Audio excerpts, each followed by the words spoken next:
Cavalcante's escape from the Chester County Jail and manhunt made headlines across the country, of course. Well, his escape and a handful of others across the country are shining a spotlight now on concerns over the effectiveness of law enforcement and community safety. How common are they, and how worried should communities genuinely be? CBS News correspondent Tom Hansen took a deep dive into the numbers to find out. We begin tonight with the dramatic end of a 2-week manhunt for an escaped killer in Pennsylvania. From the manhunted Pennsylvania to escapees in Georgia, Texas, even the infamous serial killer Ted Bundy, prison breaks have long fueled fear in Americans. We're on edge, nervous, scared. We want the coward caught. And fascination in Hollywood. It's been almost a year since you escaped. But I haven't escaped. They're still after me.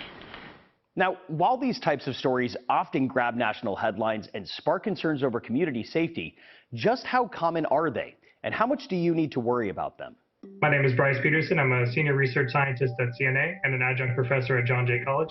And I do research related to correctional issues and safety. Peterson says public concern should depend on the type of criminal on the run versus the number of escapes in a given year. There's escapes happening every single day. People leaving from minimum security custody. That's happening all the time, several times a day from facilities across the country.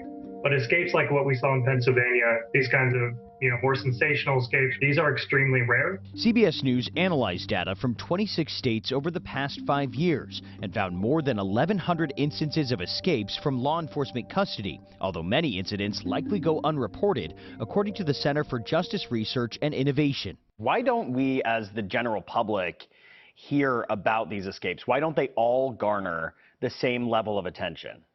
I think a lot of times what happens is someone who's escaping from custody, they're a low-risk individual, are convicted of a less serious crime. They're already served out a lot of their sentence. Most documented escapes are low-risk individuals known as walkaways, people typically convicted of minor nonviolent crimes who are incarcerated in minimum security facilities or work release centers and simply walk off. Montana, for example, reported one of the highest levels of escapes in our analysis, likely due to the state's pre-release system, which moves many parolees to unsecure halfway houses.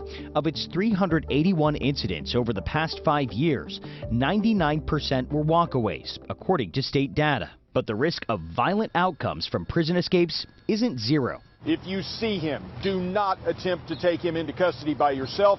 Last year, a Texas prison escape turned deadly when a convicted killer got loose for 3 weeks and murdered a family of 5. Nonetheless, Peterson urges vigilance over fear. I don't think this is something that on a daily basis people should be concerned about. Even when escapes do occur, unless you're in the immediate vicinity where the escapee is known to be, by the time someone is out of custody, they're usually so preoccupied with staying out of custody, finding food, shelter, water, clothing, those kinds of things, that they don't often engage in violence in the community. And that's what we saw luckily here in Pennsylvania. After all, the point of the escape is to never get caught. Tom Hansen, CBS News. Now, in the data available from those states, CBS News found that the number of prison escapes has stayed relatively steady over the past 5 years.